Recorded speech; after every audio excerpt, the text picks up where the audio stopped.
शहर से जरा हटकर एक सुनसान सड़क के आखिर में एक पुराना बवाइज हॉस्टल खड़ा था। ये इमारत बरसों से बंद पड़ी थी, मगर उसके बावजूद रात के वक्त यहां रोशनी नजर आती थी, जैसे कोई अब भी वहां रहता हो। तलबा उसे आसिफ ज़दा हॉस्टल कहते थे। कहा जाता था कि जो तालिब इल्म यहां एक रात भी गुजार ले, वो या तो हमेशा के लिए बदल जाता है या फिर कभी वापस नहीं आता। अहमद ने गेट के सामने खड़े होकर हॉस्टल को देखा। 4 मंजिला इमारत, टूटे शीशे, जिंगालोद दरवाजे और छत पर लटकता हुआ एक बुसीदा बोर्ड जिस पर मध्यम लफ्जों में लिखा था, बवाइज हॉस्टल। ये जगह मुझे बिल्कुल ठीक नहीं लग रही, उमरान ने धीमी आवाज में कहा। बस एक रात है, दानिश ने हंसते हुए जवाब दिया। हम यहां उस लिए आए हैं कि डर को आजमा सकें। इनके साथ तीसरा दोस्त हारिस खामोश था। उसकी नजरें मुसलसल खिड़कियों पर जमी थीं, जैसे वो किसी हरकत का इंतजार कर रहा हो। गेट खुद ब खुद चरचराते हुए खुल गया। ये आवाज ऐसे थी जैसे किसी ने जानबूझकर उन्हें खुश आमदीद कहा हो। अंदर कदम रखते ही हुआ सर्द हो गई। राहदारी लंबी थी और दोनों तरफ कमरों के दरवाजे ऐसे बंद थे जैसे बरसों से किसी ने उन्हें खोला ही ना हो। फर्श पर कदमों की आवाज गूंज रही थी, मगर कुछ ही लम्हों बाद अहमद को एहसास हुआ कि आवाजें 4 नहीं थीं। वो रख गया। क्या तुम लोग भी ये सुन रहे हो? क्या? दानिश ने पूछा। कदमों की आवाज, हमारी आवाज के अलावा भी। अचानक राहदारी के आखिर में लगी बत्ती जल उठी, मध्यम कांपती हुई। इस रोशनी में एक कमरे का दरवाजा आहिस्ता आहिस्ता खुल रहा था। कमरा नंबर 13। ये तो बंद था, उमरान ने पीछे हटते हुए कहा। दरवाजे के अंदर से एक भारी सांस की आवाज आई, फिर किसी के रोने की। ये रोना आम नहीं था, ये ऐसा रोना था जिसमें दर्द, खौफ और तन्हाई सब शामिल हों। हारिस बेअख्तियार बोल उठा, ये आवाज किसी जिंदा इंसान की नहीं है। अचानक तमाम बत्तियां एक साथ बंद हो गईं। मुकम्मल अंधेरा, और फिर एक सरगोशी गूंजी। तुम यहां क्यों आए हो? अहमद का दिल जोर से धड़का। कौन है? उसने कांपती आवाज में पूछा। सरगोशी दोबारा सुनाई दी, अब करीब से। ये हॉस्टल रात को जागता है। अचानक एक दरवाजा जोर से बंद हुआ, फिर दूसरा, फिर तीसरा। हर तरफ दरवाजे बंद होने लगे जैसे पूरी इमारत सांस ले रही हो। अंधेरे में किसी ने अहमद का कुंधा पकड़ लिया। टेंश? उसने घबरा कर पूछा, मगर जवाब में एक ठंडी हंसी सुनाई दी, ऐसी हंसी जो इंसानी नहीं थी। बत्तियां अचानक जल गईं। सबके सामने राहदारी में एक लड़का खड़ा था। पुराना यूनिफॉर्म, चेहरा जर्द, आंखें बिल्कुल सियाह। हम सब भी कभी तालिब इल्म थे, उसने मुस्कुराते हुए कहा, मगर हम कभी यहां से निकल नहीं सके। पीछे दीवार पर खून से लिखा था, जो अंदर आया वो हॉस्टल का हिस्सा बन गया। इसी लम्हे छत से किसी के दौड़ने की आवाज आई, ऊपर, फिर सीढ़ियों पर, और एक गहरी आवाज गूंजी, रात शुरू हो चुकी है। राहदारी में खड़ा वो लड़का खामोशी से मुस्कुरा रहा था। इसकी मुस्कुराहट में खुशी नहीं थी, बल्कि ऐसी अजियत थी जो बरसों से कैद हो। अहमद ने हिम्मत करके पूछा, तुम कौन हो? लड़के ने सर आहिस्ता आहिस्ता झुकाया। उसकी गर्दन से हड्डियों के चरचराने की आवाज आई। मेरा नाम वकास है, उसने भारी आवाज में कहा। मैं इसी हॉस्टल का तालिब इल्म था, आज से 16 साल पहले, दानिश ने हैरत से कहा। यह नाम तो हॉस्टल की पुरानी फहरिस्त में लिखा था, जो अचानक गायब हो गए थे। वकासों की आंखें चमक उठीं। गायब नहीं हुए थे, वो बोला, हम यही हैं। अचानक राहदारी की दीवारें बदलने लगें, पींट उतर गया, एंटें नुमायां हो गईं और फर्श पर पुराने बस्तरों के निशान जाहिर होने लगे। यह हॉस्टल कभी आबाद था, वकास बोलता जा रहा था। यहां हंसी थी, शोर था, ख्वाब थे। अचानक एक चीख गूंजी, दूसरी मंजिल से। उमरान ने सीढ़ियों की तरफ देखा। यह चीख किसी लड़के की थी। वकास ने सिर हिलाया। हर रात यही चीखें सुनाई देती हैं। ये हमारी आखिरी रात की आवाजें हैं। सीढ़ियों पर चढ़ते ही सर्दी बढ़ गई। ऐसा लगा जैसे हुआ उनके अंदर घिस रही हो। ऊपर एक कमरा खुला हुआ था, कमरा नंबर 7। अंदर दाखिल होते ही अहमद की सांस रक गई। दीवारों पर नाखूनों के निशान थे, फर्श पर खून के धब्बे, और कोने में एक टूटी हुई कुर्सी।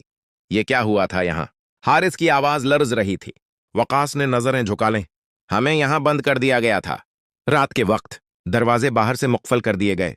किसने? दानिश चीख उठा। निगरान ने, वकास बोला। वो कहता था कि यह सजा है। अचानक दीवार पर एक साया बना, एक लंबा दबला इंसान, उसके हाथ में चाबियां थीं। साया बोला, खामोश रहो। अचानक कमरे के दरवाजे बंद हो गए। हर तरफ अंधेरा छा गया। अहमद ने महसूस किया कि उसके कान के करीब कोई सांस ले रहा है। तुम भी यहां फंस जाओगे। एक सरगोशी आई। दानिश ने चीख कर कहा, हमें यहां से निकलना है। वकास ने आहिस्ता कहा, सिर्फ एक रास्ता है। कौन सा? सच को जानना और उसे आजाद करना। अचानक फर्श हिलने लगा। नीचे से चीखों की आवाज आने लगी, सैकड़ों आवाजें। हमें बाहर निकालो, हमें जाने दो। दीवार पर खून से एक नया जमला अभरा। रात अभी बाकी है। वकास ने अहमद की तरफ देखा। अगर तुमने ये राज न खोला तो तुम भी हमारे साथ रह जाओगे।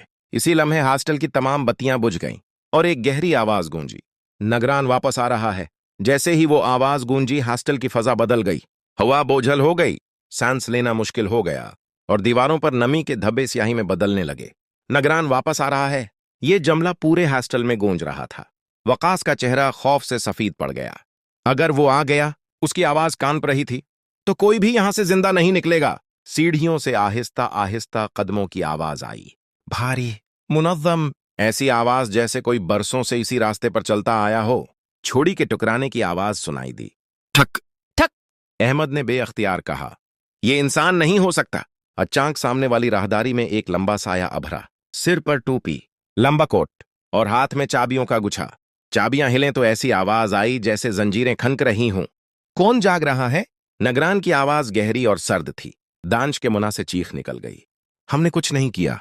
नगरान का सर आहिस्ता आहिस्ता मड़ा।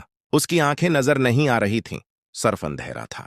यह हॉस्टल नज्म से चलता है, वो बोला, और नज्म तोड़ने वालों की सजा होती है। दीवारों पर बंद कमरों के दरवाजे जोर जोर से हिलने लगे।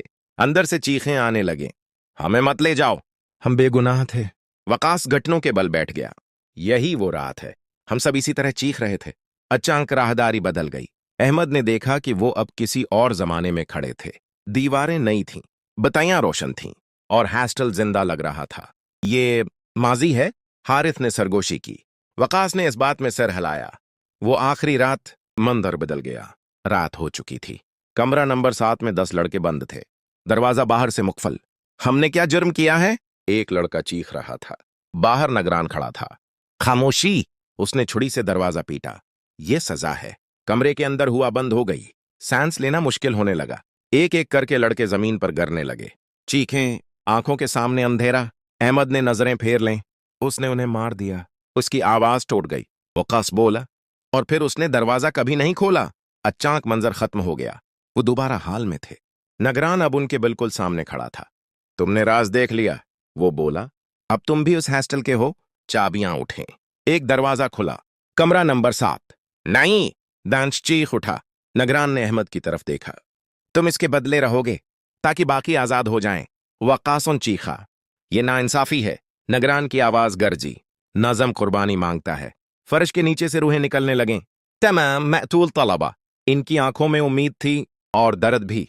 वकास ने अहमद की तरफ देखा। अगर तुमने खुद को कुर्बान किया तो हम सब आजाद हो जाएंगे। अहमद के दिल में खौफ था, मगर उससे बड़ा बोझ इन चीखों का था। इसी लम्हे दीवार पर लिखा भरा, आखिरी फैसला बाकी है।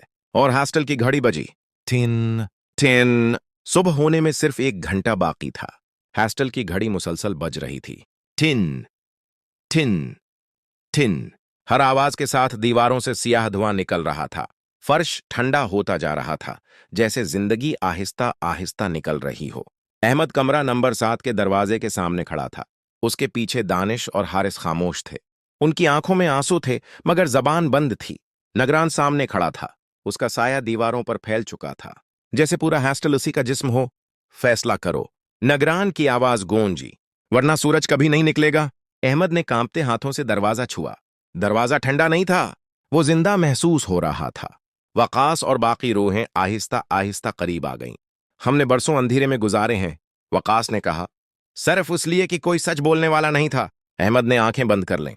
उसे अपनी मां का चेहरा याद आया। घर की रोशनी, आजाद हुआ। फिर उन चीखों की आवाजें जो कभी बंद नहीं हुए। उसने आंखें खोलें। मैं अंदर जाऊंगा, उसने मजबूत आवाज में कहा। दांश चीख उठा, नहीं अहमद, ये पागलपन है। नगरान मुस्कुराया, कुर्बानी कबूल है। दरवाजा खुद ब खुद खुल गया। कमरे के अंदर मुकम्मल अंधेरा था। अहमद ने एक कदम रखा। दरवाजा जोर से बंद हो गया। बाहर सब चीख उठे। कमरे के अंदर हुआ बंद हो गई। सांस लेना मुश्किल हो गया। दीवारों पर हाथों के निशान अभरने लगे। हम यहां मरे थे, आवाजें गूंजें, अब तुम भी यही रहोगे। अहमद घुटनों के बल बैठ गया। इसी लम्हे उसने चीख कर कहा, यह कत्ल था, यह सजा नहीं थी। कमरा लरजने लगा। दीवारों पर खून से लिखा अभरा, सच बोला गया। बाहर निगरान चीख उठा, खामोश रहो, मगर उसकी आवाज कमजोर हो रही थी। अहमद बोलता गया, इन लड़कों को कैद किया गया, इन्हें मारा गया। ये जुल्म था। हर लफ्ज के साथ हॉस्टल कान पता गया। बाहर रूहें रोशनी में बदलने लगें। वकास ने मुस्कुराते हुए कहा, हम आजाद हो रहे हैं। नगरान का साया सकड़ने लगा। नहीं, वो चीखा, यह हॉस्टल मेरे नज्म पर चलता है। दीवारों ने जवाब दिया, जुल्म नज्म नहीं होता। एक जोरदार धमाका हुआ। हॉस्टल की छत टूट गई। सूरज की पहली किरण अंदर आई। नगरान चीख मारता हुआ अंधेरे में बिखर गया। दरवाजा खुल गया। अहमद जमीन पर बेहोश पड़ा था। दैंश और हारिस उसे पकड़कर बाहर ले आए। जैसे ही वो बाहर निकले, हॉस्टल जमीन में धंसने लगा। दीवारें, दरवाजे, राहदारियां सब मिट्टी में बदलने लगे। रूहें मुकम्मल रोशनी बन गईं। वकास की आवाज आखिरी बार सुनाई दी, हम अब सो सकेंगे, सब कुछ खत्म हो गया। अहमद ने आंखें खोले। वो अस्पताल में था। दांश उसके पास बैठा रो रहा था। तुम बच गए, वो बोला। अहमद ने खिड़की से बाहर देखा। सूरज रोशन था। कई दिन बाद। मगर कहानी यहां खत्म नहीं हुई। आखिरी मंजर, एक नए हॉस्टल की बुनियाद रखी जा रही थी। एक मजदूर को जमीन से जंग आलूद चाबियां मिलें, चाबियां हिलें और कहीं दौर एक सरगोशियां भरी। कुछ इमारतें याद रखती हैं,